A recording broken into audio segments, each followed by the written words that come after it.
유대 땅 베들레헴에 엘리멜렉이라고 하는 나오미라고 하는 부부가 있었어요. 그의 두 아들은 말론과 기론입니다. 그 땅에 흉년이 들었어요. 사사시대입니다. 하나님을 섬길 때에 하나님은 유대 땅에 복을 주셨지만 이방 민족들을 받아들이고 하나님을 경외하지 않고 공경하지 않는 이스라엘 민족에게 어려움이 왔어요. 흉년이 들고 가뭄이 왔습니다. 부부는 깊은 고민에 빠지게 된 거죠. 이 동네에 있다가는 굶어 죽겠구나. 그래서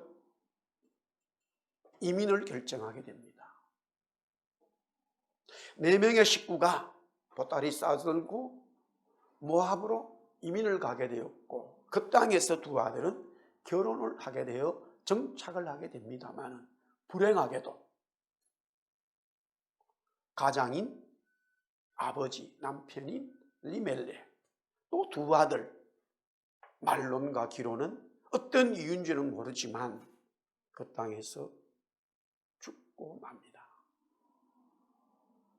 나오미라고 하는 한 여자만 남았습니다. 물론 두 아들이 결혼하면서 그 땅의 이방 여자인 모압의 오르바와 룻이라고 하는 첫째 며느리, 둘째 며느리가 있습니다만 아주 난감한 인생의 삶을, 적신호를, 불행한 일을 맞음으로써 어떻게 해야 될지 모르는 그런 상황이었습니다. 왜 사사시대에 이 나오미의 이야기, 룻의 이야기가 성경은 하나님의 말씀으로 들어왔을까? 한 가정이 파탄되어지고 완전히 망하는 그 내용을 적나라하게 성경은 기록하고 있을까?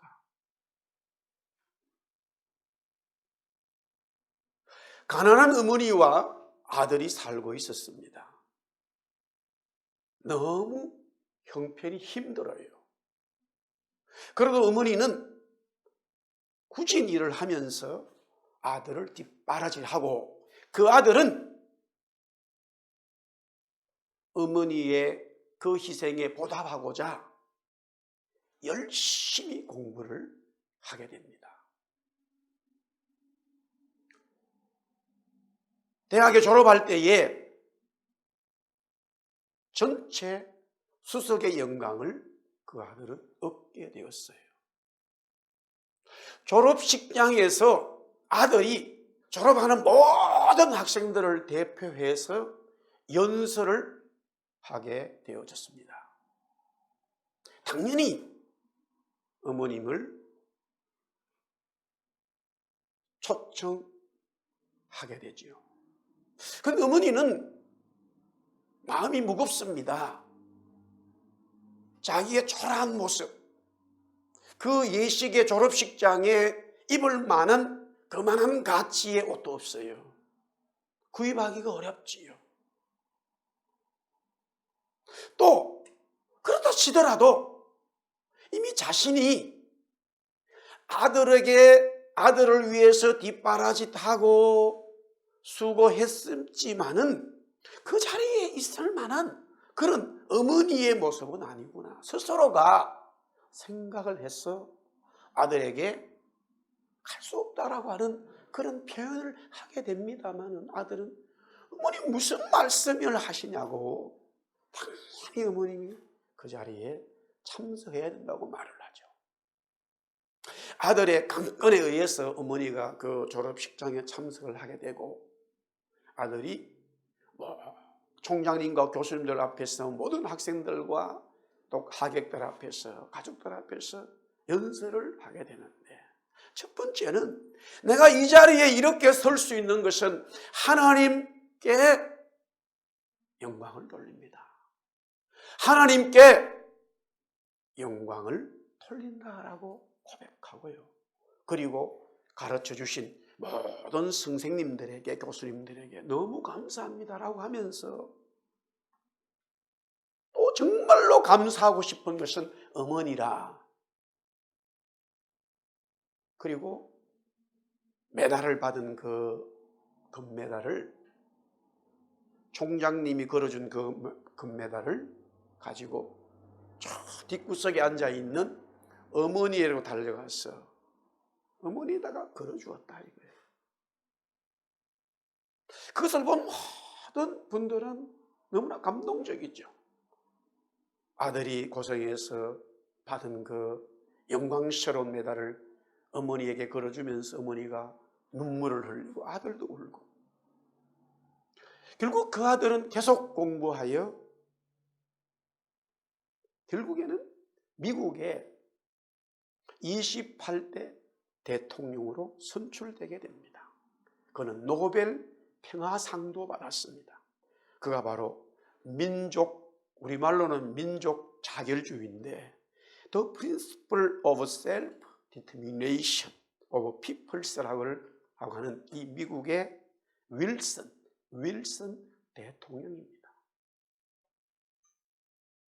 우리 한국 교회든 미국 청교도 신앙을 가진 사람들에게 이런 테스티모니는 참으로 많습니다. 하나님을 섬기는 것이 뭐냐? 부모님을 공경하는 게 뭐냐?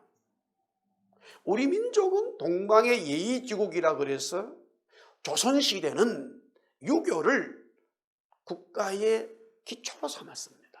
거기에 제일 중요한 것이 바로 임금에게 충성하는 것이고 부모에게 효도하는 것입니다. 성경의 사상과는 별반 차이가 없지요. 조선 중기에 가톨릭 천주교입니다마는 복음이 들어오게 될 때에 제일 걸림돌이 되는 것 중에 하나가 부모에게 돌아가신 조상들에게 제사를 지내지 않는 거예요. 요사이 지금 천주교는 바뀌었어요. 많이 타락했어요.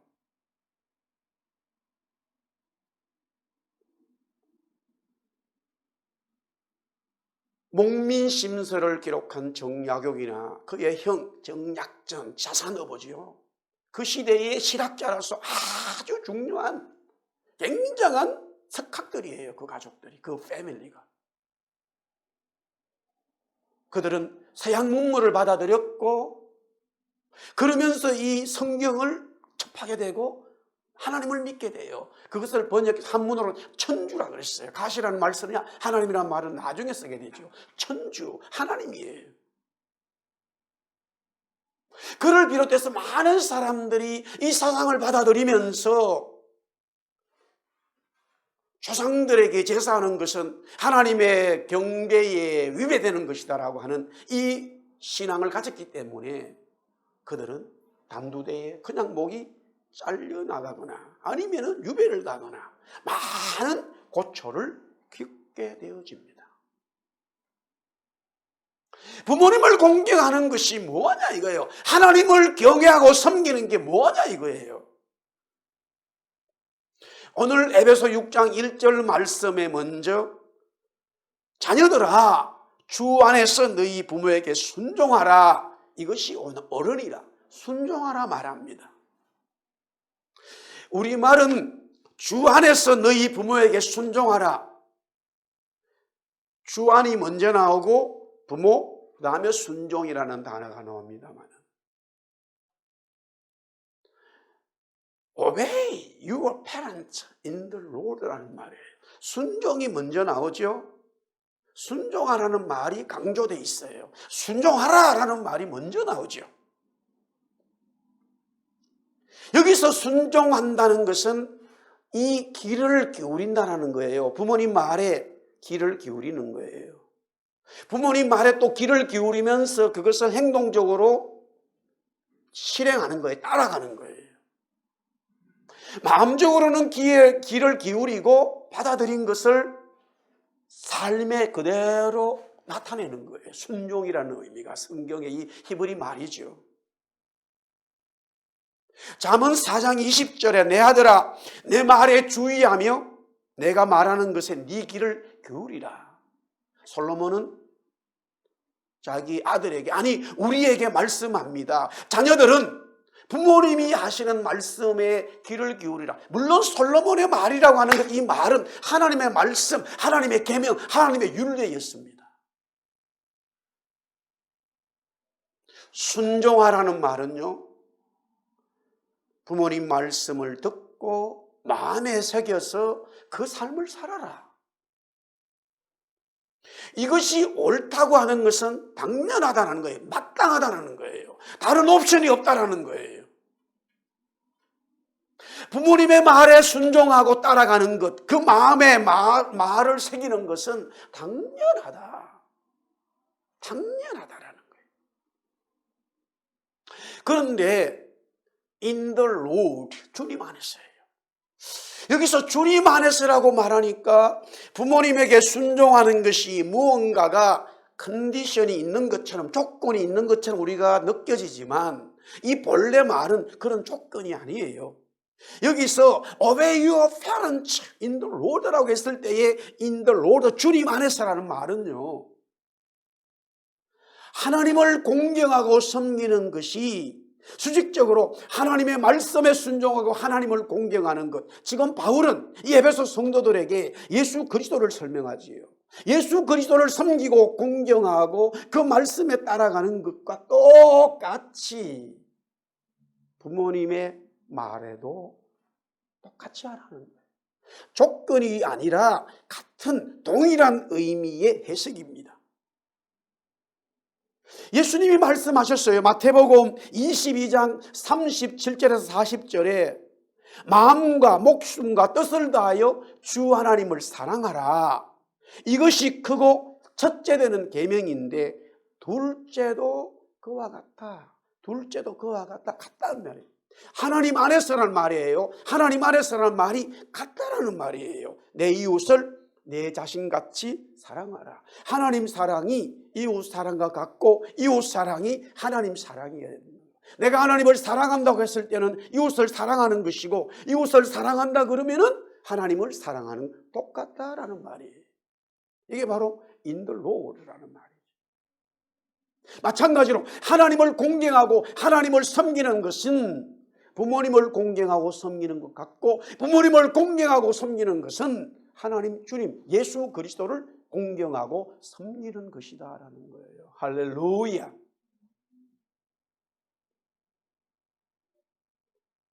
하나님은 아브라함에게 아들 이삭을 모리아 산에 가서 번제로 드리라고 말하지요. 본인은, 아브라함은 믿음이 있었고 하나님의 말씀을 믿었고 하나님께서 역사하심을 인식하기 때문에 예, 오케이 하고 순종할 수 있어도 아들 이삭이 노 한다면 감당할 수 없어요. 왜냐? 모리아산 이 밑에 도착했을 때에 아들이 그 나무를 어깨에 메고 올라갑니다. 성장했다는 거예요. 힘이 있다는 거예요. 자기 스스로 무언가 결정할 수 있는 힘이 아이가 아니에요.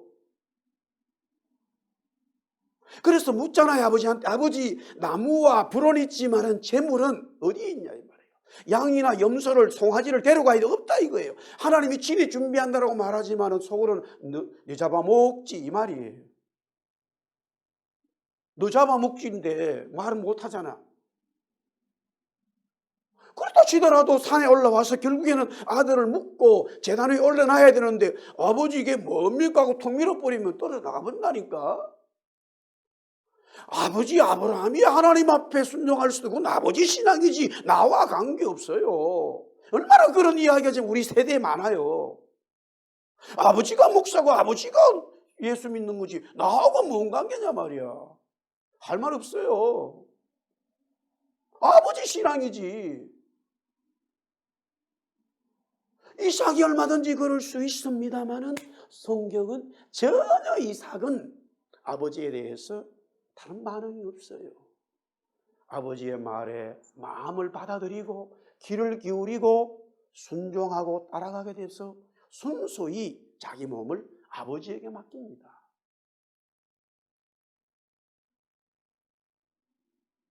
무슨 드라마가 아니에요. 이건 리얼한 라이브입니다. 현실입니다. 정말 아버지가 자기를 죽이려고 칼을 들었어요. 야, 그때 정말 이삭은 어떤 모습이었을까? 겁에 질려가지고. 물론 성경은 표현할 수 없지만 이미 순종하기로 작정했을 때는요, 아버지의 말에 기울이고 내가 아버지 말씀에 순종하겠다고 결심하고 따라갈 때는 전혀 불안한 마음이 없다라는 거예요. 맡기는 거죠. 하나님 그때 말합니다. 아브라함아, 너가 이제 나를 경외하는 줄 알겠다. 사랑한다는 말이죠. 그때에 누워있는 이삭, 하늘로부터 하나님의 음성을 듣고 있는 아버지와 함께 누워있으면서 그 음성을 듣고 있는 이삭. 하나님 사랑은 아버지 사랑이죠. 아버지 사랑은 하나님 사랑이죠. 요한복음 6장 38절에 내가 하늘에서 내려온 것은 내 뜻을 행하려 함이 아니요 나를 보내신 이의 뜻을 행하려 함이라. 마태복음 26장 39절 조금 나아가서 얼굴을 땅에 대시고 엎드려 기도하여 이르되 내 아버지여 만일 할만하시거든 이 잔을 내게서 지나가게 하옵소서. 그러나 나의 원대로 맛이 없고 아버지의 원대로 하옵소서. 예수님도 이 땅에서 하나님 아버지의 철저한 말씀에 귀를 기울이고 그 아버지 하나님의 말씀대로 따르고 순종했다라는 거예요. 그 어떤 옵션도 있지 않았다라는 거예요. 하나님 아버지가 말씀하신 대로, 하나님 아버지가 자기에게 명령하신 대로 자기는 아버지가 나를 보냈기 때문에 그 아버지의 뜻에 의해서 자기는 이 땅에 살아갑니다. 그것이 십자가의 죽음에서 자기의 목숨을 내어놓아야 되는 상황도 아버지의 뜻이었기 때문에 받아들이겠다요. 내 뜻이 아니라 내 원대로 하는 게 아니라 아버지의 뜻과 하나님 아버지의 원대로 하시옵소서. 내어놓는다 이거예요. 내어놓아버리면은, 내 마음을 던져버리면은 그렇게 편할 수 없지요. 내가 내 마음을 잡고 있고 내가 무언가 얻어야 된다고 하는 그 욕심과 욕망과 내 뜻이 강하게 있을 때는 불안하죠. 무언가가 정상적이지 않죠. 그러나 하나님 앞에 내어놓았을 때에 그렇게 평안하게 오죠. 우리가 헌금하면서 주의 발자취를 따름이라고 하는 찬양을 불렀잖아요. 이게 원래 옛날에는 어린이 찬송가에 있었어요.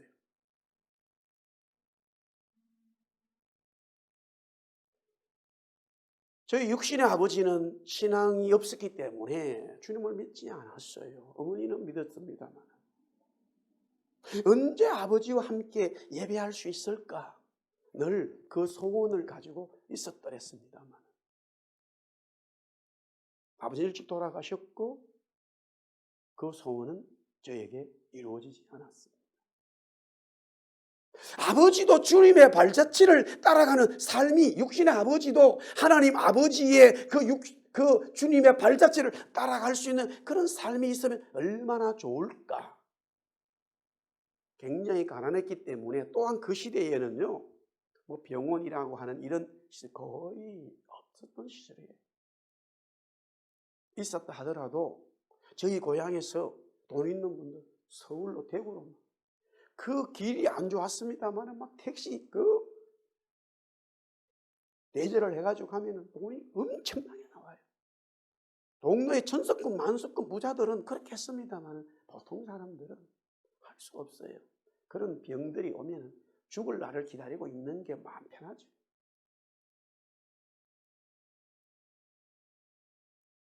선생님이 저보고 이 찬송을 하라고 그러더라고요. 그래서 이렇게 하라고 그러더라고요. 두 손을 잡고 주의 발자취 이렇게 부르라고 그러더라고요. 거기 초등학교 기억이 나. 교인들 앞에서 주의 발자취를 따르니 어찌 즐거우니. 아유, 우리 아버지가 나왔으면 즐겁지 않더라고. 하나님을 공경하는 것, 부모님을 공경하고 섬기는 것이 같다라는 거예요. 우리의 선조들은 부모님을 공경하는 것은 알았지만은 그것이 하나님 성경이 말하는 그리스도를 공경하는 것과는 무관했단 말이지요. 그런데 종종 요 사이는 하나님을 섬기고 그리스도를 공경하고 따른다고 하는데 부모님을 섬기고 가족 간의 관계가 무언가가 맞질 않아요. 신앙을 점검해 봐야 되겠죠. 진짜 신앙을 점검해 봐야 되죠. 오늘 말씀합니다. 자녀들아, 너희 부모를 주 안에서 순종하라. 이것이 옳다라는 거예요. 주님도 이 땅에서 그런 삶을 육신으로 오셨기 때문에 우리와 마찬가지로 그 아버지의 뜻에 순종하고 나아갔다라는 것이죠. 그 다음에 이어서 2절에 보니까 공경하라. 순종하라는 말과 이어서 내 아버지와 어머니를 공경하라. 이것은 약속이 있는 첫 계명이라 공경하라라고 말하고 있습니다. 여기서 공경하다라는 말은요, 두 가지 의미가 있어요. 카바드라고 하는 이 히브리 말에 이 첫째는 영광이라는 말이에요. 이게 이제 헬라어 말로 다시 오게 되었습니다만은 영광이라는 뜻이 있어요. 여기서 공경이라고 하는 말은 이게 출애굽기의 이제 10계명 중에 5번째에 나오는 말씀이에요. 내 부모를 공경하라 말할 때 그 공경은 영광, 그로울이라는 뜻이에요. 하나님의 백성들이 하나님 앞에 예배하고 경배함으로써 하나님은 영광을 받으시는 거예요. 우리는 하나님 앞에 영광을 돌려야 한다는 거예요. 그리고 하나님 그 자신이 영광스러운 분이에요. 그것이 그대로 그 말씀이 부모님들에게 적용이 되는 거죠. 자녀들로 말이야. 부모님 자체는 영광이라는 거예요. 다시 한번 말씀드릴까요? 부모님 그 자체가 영광이란 말이에요. 영광. 조금의 부모와의 관계가 틀어지면은 영광은 고소하고 원수라고 생각하는 자녀들이 있어요.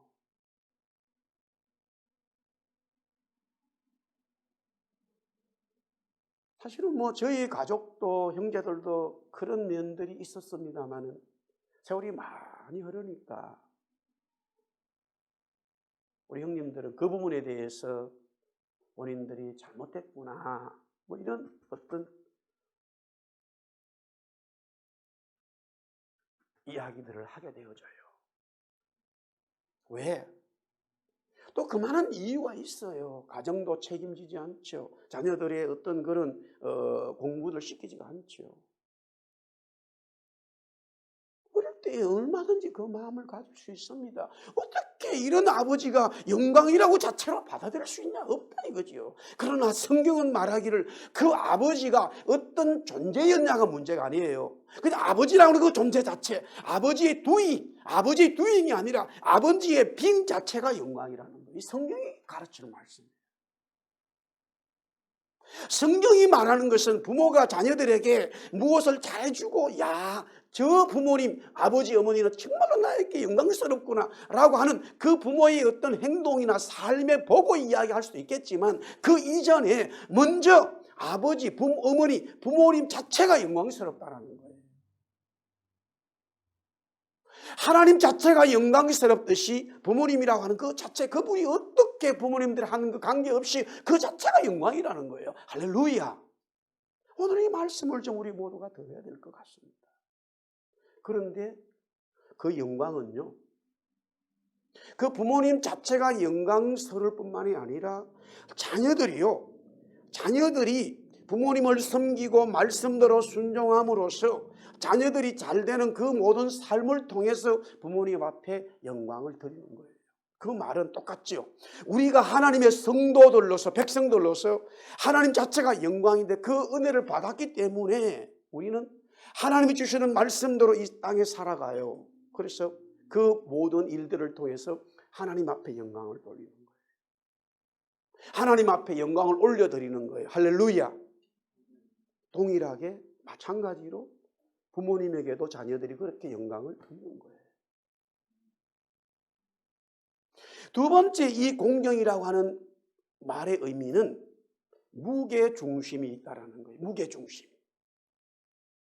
모든 자연은 법칙이 있고 무게중심이 있어요. 가벼운 것은 반드시 무거운 쪽으로 가게 돼 있어요. 이 세상의 모든 창조물은 하나님께로 가게 돼 있어요. 하나님이 이 세상 만물을 창조하셨고 요한은 그 모든 만물이 그리스도로 말미암아 창조되었다고 말하고, 솔로몬은 지혜가 이 세상을 창조했다라고 했을 때 그 지혜는 하나님 여호와 예수 그리스도였죠. 무슨 말이에요? 하나님이 무겁다라는 거예요. 이 세상의 모든 것은 하나님보다 무겁지 않다라는 거예요. 그것은 우리가 쓰는 말로는 존귀하고 명예스럽고 그분에게 드린다 하는 의미가 들어있어요. 경외한다는 의미 있어요. 경외요, 존경이요, 명예가 그분에게 있다라는 거예요. 그러니까 부모님에게 공경하라는 것은 부모님을 경외하고 부모님을 존경하고 부모님에게 명예를 드리는 거예요. 근데 여기서 약속이 있는 첫 계명이라, 약속이라는 말은 covenant, 언약이라는 말이에요. 우리말에는 약속과 언약이 별 차이 없이 쓰이지만 사실은 이 한문적인 표현에서도 약속이라는 말과 언약이 있을 때에 좀 더 무게감이 있는 것이 언약이라는 단어예요. 집사님 우리 언제 한번 밥 한번 먹어요. 그리고 바로 언제 자 사인하자고 날짜 이러진 않잖아요. 그래요 하고 약속이죠. 그런 언약은 그렇게 되어져서는 안 돼요. 언약은 반드시 사인이 있어야 돼요. 책임을 져야 돼요. 하나님이 우리에게 주신 언약은 하나님 자신이 무게감이 너무 크시기 때문에 반드시 이룬다. 천지는 없어져도 말씀은 이루어진다라고 하는 하나님의 언약의 중심인데, 그것이 바로 약속이라는 말이죠. 부모를 공경하는 것이 하나님의 약속인데, 언약인데, 뭐라고 뒤에 말씀하고 있냐면 첫 계명이다. 십계명의 첫 계명은요, 부모를 공경하라는 게 아니에요. 하나님에 대한 이야기로 시작되어져서 4계명까지는 전부 다 하나님에 대한 계명이에요. 그리고 5번째부터 마지막까지 10번째가 사람 간의 수평적인 관계인데, 그 첫 번째가 부모에게 나오는 것인데, 이 부분에 대한 해석도 여러 가지가 많습니다만 저는 이 말씀을 묵상하면서 당연하다는 생각이 들어요. 왜냐하면 사람 관계에서 자녀가 딱 태어나면서부터 첫 번째 사람 관계는 부모예요. 자녀가 태어나면서 이 세상에 태어나면서 부모 외에 다른 사람을 만났다. 그것은 그 부모가 아이를 버렸겠죠.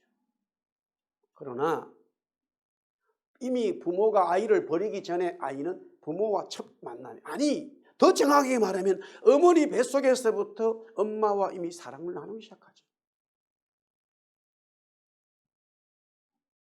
그래서 사람 관계의 계명의 5번째부터 10번째까지의 이 계명의 첫 번째는 당연히 부모 공경일 수밖에 없는데, 여기서 왜 하나님은 당연히 그런 순서를 가질 수 있지만 왜 하나님에 대한 계명의 말씀을 첫 번째에서부터 4번째까지 하시고 난 다음에 5번째 부모 교육이, 부모 공경하는 것이 첫 번째라고 오늘 여기서 바울 사도가 해석을 하면서 우리에게 말씀을 주시고 있을까? 하나님 섬기는 것과 이 세상에 대한, 이 세상을 사랑하는, 이 세상에 대한 이 말씀을 연결시키는 그것은 바로 부모를 통해서 나타난다는 거예요. 자녀들이 부모를 공경하고 섬기고 순종함으로써 그 공경 속에는 하나님을 공경하는 의미가 다들이 있음과 동시에 또한 수평적인 사람 관계의 시작의 단추의 열쇠란 말이에요. 요새 젊은 사람들이 연애를 하고 결혼을 합니다만 본인들 생각에는 좋고 사랑하면 그냥 결혼하고자 하는 마음들이 많이 있어요. 그러나 옛날 우리 선조들은 절대 그렇게 결혼이 되지 않아요. 그 아이의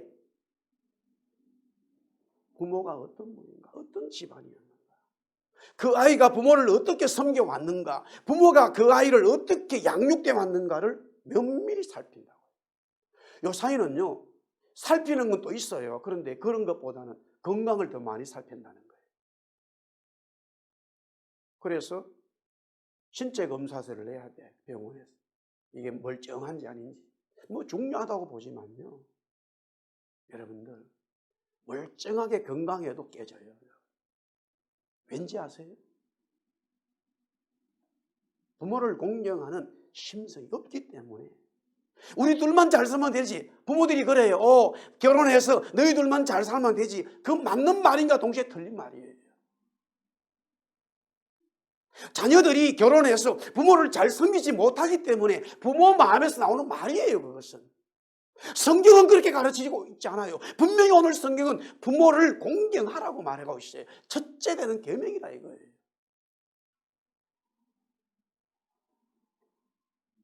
제가 제자훈을 시키면서 한국에서부터 청년들에게, 우리 여기 교회에서도 마찬가지입니다만, 수입이 있을 때에 반드시 하나님 앞에 공경하고 섬기는 것으로 10분의 1을 드려라. 또한 동시에 부모님에게 드려라. 여기서 멈추지 말고 이웃에게도 드려라. 10분의 3을 내놓고 시작하는 삶을 시작해봐라. 강력하게 제가 가르치고 있어요. 순종은 우리가 스스로 하는 거예요. 저는 개인적으로 일찍이 그 뜻을 알았어요. 그 복을 알았어요. 그러나 지금은 불행하게도 부모님에게 드리고 싶어도요, 드릴 부모는 없어요. 양가 부모 없어요. 다 아무도 없어요. 제가 여기서 유학 생활을 하고 어려운 가운데서도 철저하게 지킨 제 법이었어요.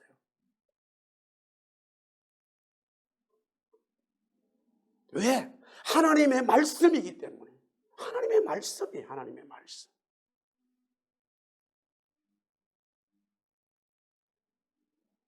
다시 나오미의 이야기로 돌아보십시다. 이방 여인이면서 가부였던 룻은 시어머니가 결국에는 나오미죠, 고향으로 돌아가겠다고 결정을 하게 됩니다. 10년 동안 모압에서 살면서 모든 걸 잃어버렸어요. 나오미는 기쁨이라고 하는, 조이라고 하는 이름이지만 이제는 마라야, 썸물이야. 인생에 완전히 나는 실패했어. 두 며느리를 불러놓고, 오르바와 룻을 불러놓고, 야야, 나는 남편도 잃었고 두 아들 있고 손자도 없단 말이야. 여기 내가 있을 이유가 없고 나는 완전히 망했어.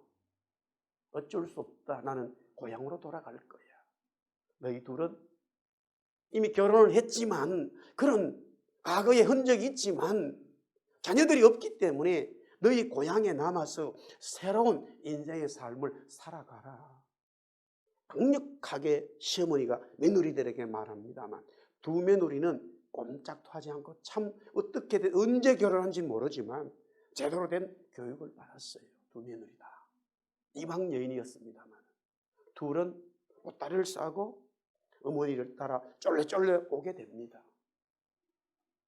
어머니의 고향인 베들레헴으로 출발을 하게 되어져요.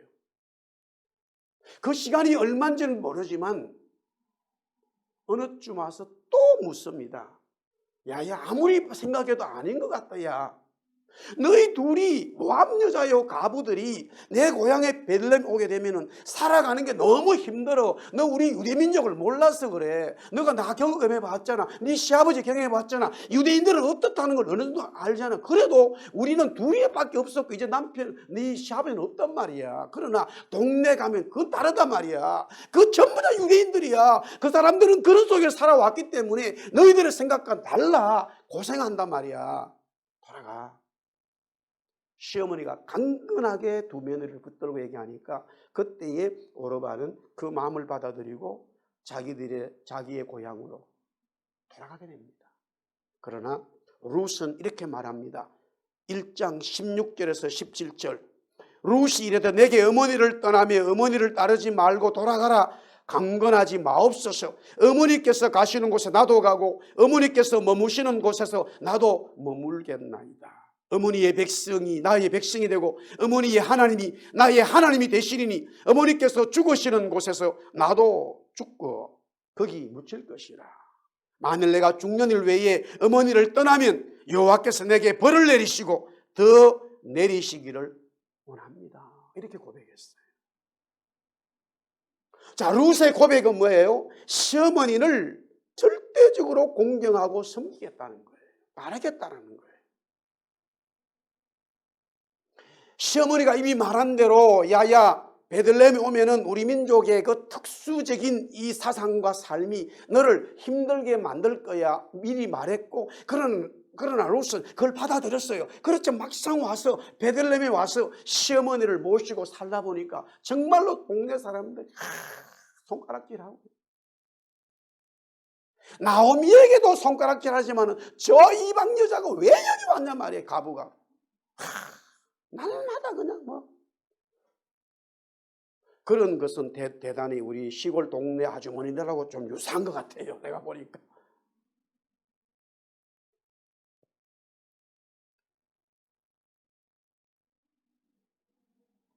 룻은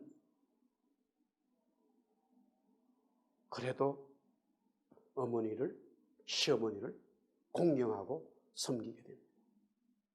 어떤 불평도 하지 않았고 너무나 마음적으로도 힘들고 실제 삶도 먹을 것이 없었기 때문에 이삭을 주어야 되는 아주 궁핍한 삶이었어요.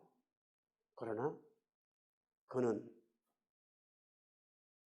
하나님 앞에 그대로 순종하고 말씀 따라가면서 나오미가 시키는 대로 하게 되지요. 하나님은 이런 룻에게 모함 여인이요 가부였고 정말로 인생의 밑바닥에 가 있는 그녀에게 프레싱하기 시작합니다. 보아스와 결혼하게 되고 다윗의 할머니가 된과 동시에 예수 그리스도의 족보에 올라가게 되지요. 자, 여기에서 이 시어머니 나오미는 룻이 섬겨줌으로써 부모님을 공경해 줌으로 인해서 나오미도 큰 은혜를 받게 되어져요. 남편이 원래 가지고 있었던, 여기서 원래라고 하는 것은요, 이민 갈 때에 다 땅들을 돈을 주고 팔게 됩니다만은 이스라엘에는 희년이라고 하는 제도가 있어서 반드시 다시 그 자손에 가야 돼요. 일명 최대한 가질 수 있어도 50년이에요. 리즈라는 개념이죠. 뭐 이 세상에서 그 법을 따라가는 나라가 있다 그러면은 정말로 행복한 나라 됩니다. 내가 땅의 소유를 가져도요 50년밖에 안 돼요. 근데 이것을 잘못 해석하면 공산주의가 나오고 이것을 너무 해석해 버리면 자유시장 경제주의가 나오는 거예요. 뭐 이거는 지금 제가 뭐 경제학 여기서 이야기할 수 없지만 저는 무슨 경제학자도 아니지만 성경에 답이 다 있는데 아무도 안 하는 거예요. 어느 나라도 누구도 안 해. 지금 뭐 얼마 전에 이건희 회장님께서 뭐 그 자기 재산에 대해서 정부에 낼 거 내면서요 엄청나게 또 뭐 2만 개 이상 되는 미술품들이 뭐 정부로 들어오고 했습니다만 그래도 본인이 가지고 있었던 재산이 엄청나요. 그래서 그것을 이제 자기 부인과 아들, 다음에 딸 둘에게 나눠주잖아요. 여기서 정부에 낼 것은 내고요. 자녀들에게 주기 때문에 전혀 비판을 받을 수 있는 건 없어요. 그러나 하나님의 법 속에 들어가면요. 비판을 받을 수밖에 없죠. 하나님을 몰랐던 조선시대의 임상옥이도요. 절대 자기 아들에게 그 재산을 주지 않았다는 거예요. 아니 그 사람이 그 가족이 하나님을 모르기 때문에 이해할 수 있지만 적어도 조선시대에 임상옥이 좀 닮아라 이 말이에요. 한국의 기업들이. 그러나 그것은 우리가 돌을 던질 수가 없어요.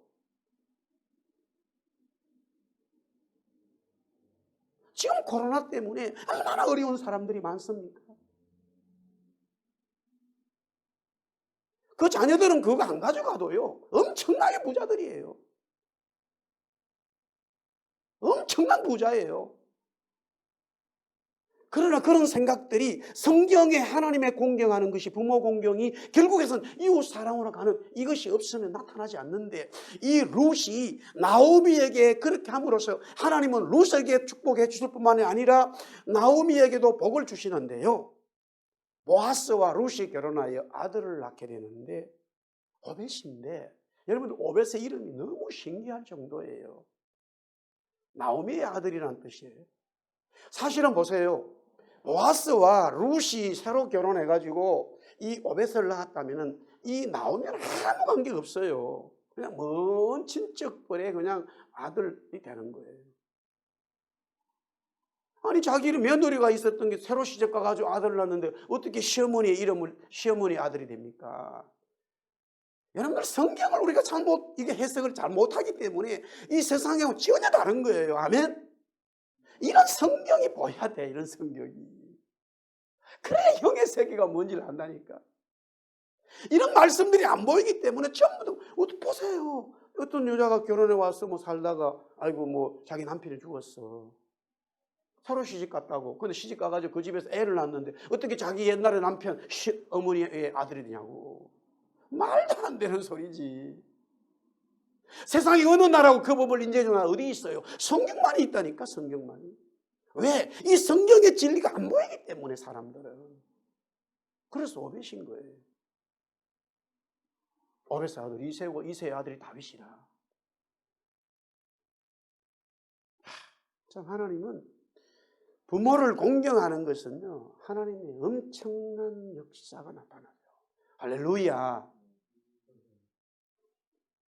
그래서 이렇게 말해요. 오늘 본문의 에베소 6장 3절에 이렇게 되면 네가 잘 되고 땅에서 장수한다. 잘 된다. 잘 되는 이야기를 더 강하게 장수한다라고 말해요. 장수한다. 이것은 출애굽기 20장 12절에 이미 나와 있습니다만은 네 생명이 길다, 장수한다 같은 말이에요. 육신의 몸에 우리가 살아가는 삶에 있어서 이 생명이 대단히 길다라는 거예요. 성경은 그것만 얘기하려고 한 거 아니에요.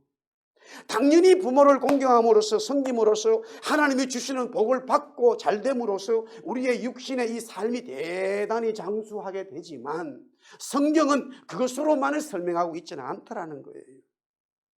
자, 잠언 4장 10절에 내 아들아 들으라 내 말을 받으라 그리하면 네 생명의 해가 여기서 생명의 해가 길다는 것은 오늘 같은 출애굽기 말씀, 에베소 말씀과 다 같은 말이에요. 그런데 다시 솔로몬이 이렇게 말합니다. 잠언 3장 18절에 지혜는 그 얻은 자에게 생명나무라. 지혜를 가진 자는 복되도다. 같은 생명을 얘기하는데 지혜를 얻은 자에게 생명나무라를 얘기하는 거예요. 지혜를 얻은 자가 장수하는 복이 있는데 그 지혜는 생명나무라. 갑작스레 생명은 오래 산다는 건 얘기되는데 그것이 그 생명의 이야기를 하면서 생명나무로 쭉 가버려요. 이게 뭐지? 창세기 3장 2절에 보니까 아담과 이브가 범죄함으로써 하나님은 에덴 동산에서 그들을 쫓아내면서 생명나무의 열매를 더 이상 먹지 못하게 한다라고 말했어요. 아담과 이브는 생명을 가지고 창조되어졌습니다마는 범죄함으로 말미암아 생명이 단절되어 버렸어요. 우리가 부모를 섬김으로써 하나님 앞에 즉 부모를 공경함으로써 네 생명의 해가 길어진다. 육체의 삶의 장수를 얘기하는데 그래 언젠가는 죽어요. 내가 70 사는데 부모를 돈 공경하면 30년 더 살아 100년 살았다. 뭐 30년 더 살아야 100년 뒤면 죽는 거 아닙니까? 성경이 그것을 포함하고는 있지만 거기서 끝나지 않는다는 이야기예요. 늘 그렇죠. 요한계시록 2장 7절에 이렇게 말해요. 첫 번째 에베소 교회에 말씀하시면서 기 있는 자는 성령이 교회들에게 하시는 말씀을 들을지어다. 이기는 그에게는 내가 하나님의 낙원에 있는 생명나무의 열매를 먹게 한다. 생명나무가 여기서 등장돼요. 에베소 교회 성도들이 하나님 말씀대로 순종하면 생명나무를 준다는 거예요. 열매를 먹게 한다는 거예요. 주님 말씀합니다. 내가 곧 길이요 진리요 생명이다. 예, 생명은 바로 주님이었어요. 부모를 공경하고 섬기고 따르고 하는 것이 네 장수의 복, 네 생명이 이 땅에서 길어진다라고 하는 그 생명은 너가 부모를 진짜 공경하여야 그리스도를 얻는다는 거예요. 할렐루야. 이미 첫 계명이라고 그랬잖아요. 하나님 사랑 이웃 사랑이 같다고 그랬잖아요. 하나님을 공경하고 섬기는 것은 부모님을 공경하고 섬기는 것이다. 그래야 그리스도가 그 말씀 속에 있다 이 말이에요. 사랑하는 성도 여러분, 생명은 바로 그리스도였어요. 그리스도로 말미암아 우리는 영원한 삶을 살게 되지요. 그렇다면은 자녀들이 그렇게 부모를 섬겨야 되는데 부모들은 그러면 자녀들을 어떻게 양육해야 될 것이냐. 오늘 에베소 6장 4절에 아비더라 부모들이지요. 너희 자녀를 노엽게 하지 말고 오직 주의 교훈과 훈계로 양육하라. 여기서 노엽게 하지 말라는 것은 그 당시에 로마는요. 아버지, 가장, 부모의 권위가 굉장히 강했기 때문에 자녀를 죽일 수도 있었어요. 사실 우리 민족도 마찬가지죠. 부모의 권한이 너무 컸기 때문에 자녀들을 죽일 수도 있고 마음대로 할 수 있었습니다. 당연히 자녀들이 부모를 공경하고 섬겨야 되지만 그렇다고 해서 부모가 내 욕심으로 내 생각으로 자녀들을 키워서는 안 된다는 거예요. 이미 이때에 바울이 에베소 교회에 이 말씀을 주시면서 에베소 소아시아의 마들 처치, 이 마들 도시는 로마의 지배를 받고 있었어요. 다른 양육 방법이에요. 예수 믿고 신앙생활 하면서요, 자녀들을 키우는데, 특별히 고등학생 자녀들 되면은, 뭐 예배 드릴 때는 하나님 앞에 두 손 들고 찬송하고 찬양합니다만 쭉 모였을 때는 야 어느 학원의 선생님이 더 쪽집게라든 전부 다 세상으로 돌아가 버려요. 예수 모르는 사람들이 그렇게 할 수 있을지 몰라도 믿는다고 하면서 하나님을 공경하고 섬긴다고 하는 사람들이 전부 다 자녀 양육을 세상 방법 속으로 다 들어가 버려요. 자녀들을 노엽게 하는 거예요. 그러면 자녀들을 노엽게 하지 않는 게 뭐냐? 주님의 말씀이에요. 주님의 말씀. 교훈과 훈계라 이 말이에요. 여기서 교훈과 훈계는 하나님의 계명, 하나님 말씀, 잠언에 수도 없이 나오는 게 교훈과 훈계의 책짓길이에요. 잠언 13장 24절에 매를 아끼는 자는 그의 자식을 미워함이라. 자식을 사랑하는 자는 근실이 징계한다. 잠언 3장 12절에 대저 여호와께서 그 사랑하시는 자를 징계하시기를 마치 아비가 그 기뻐하는 아들을 징계함 같이 하느니라. 하나님의 말씀은 우리에게 달고 복이 되고 기쁨이 되지만 하나님의 말씀은 우리에게 징계가 와요. 아멘. 그러므로 부모들이 어떻게 자녀들을 양육할 것이냐, 철저히 하나님의 말씀으로 양육해라. 그것이 하나님이 보았을 때에 자녀들을 노엽게 하지 않는 거라 이거예요. 굉장히 지금 자녀들에게 잘 교육시키고 있다 하지만은 내 생각과 내 비전으로 내 모든 것으로 해. 시간 지나보세요. 그 자녀들은 하나님의 징계를 받아버려요. 그것은 하나님의 입장에서는 그 부모가 너의 자녀들을 노엽게 했다 이거야. 잘못 교육시켰다 이 말이에요. 하나님의 말씀을 놓쳐버렸다 이거예요. 사랑하는 성도 여러분, 오늘 어버이 주일을 맞이했습니다. 자녀들은 부모님을 공경하고 섬기는 것이 마땅하고 하나님이 주신 언약의 말씀 첫 계명입니다만은 또한 동시에 부모들은 자녀들을 하나님의 말씀으로 양육해야 된다 이거예요. 그러면 내가 어떻게 하나님 말씀을 알아요? 부모들이 철저히 말씀을 보아야지요. 말씀을 들어야지요. 내가 말씀대로 살아야지요. 그래야 자녀들에게 가르칠 거 아닙니까? 나는 말씀대로 살지 않으면서 어찌 하나님의 말씀으로 교훈하고 양육하며 자녀들을 양육하겠습니까? 할 수 없지요. 부모들은 말씀을 더 공부하고 말씀대로 살고 그 자녀들은 말씀에 살아가는 그 부모를 보면서 공경하고 섬길 때에 아름다운 가정, 하나님의 복 주시는 가정, 할렐루야, 성령이 그 함께하는 가정, 세상을 밝히 비치는 가정, 하나님의 은혜가 넘치지요. 그것이 바로 모여서 교회 아니겠습니까? 생명나무의 열매, 그리스도의 역사가 있다 이 말이지. 복된 주일 되시고 또 한 주간 승리하기를 주의 이름으로 축원합니다.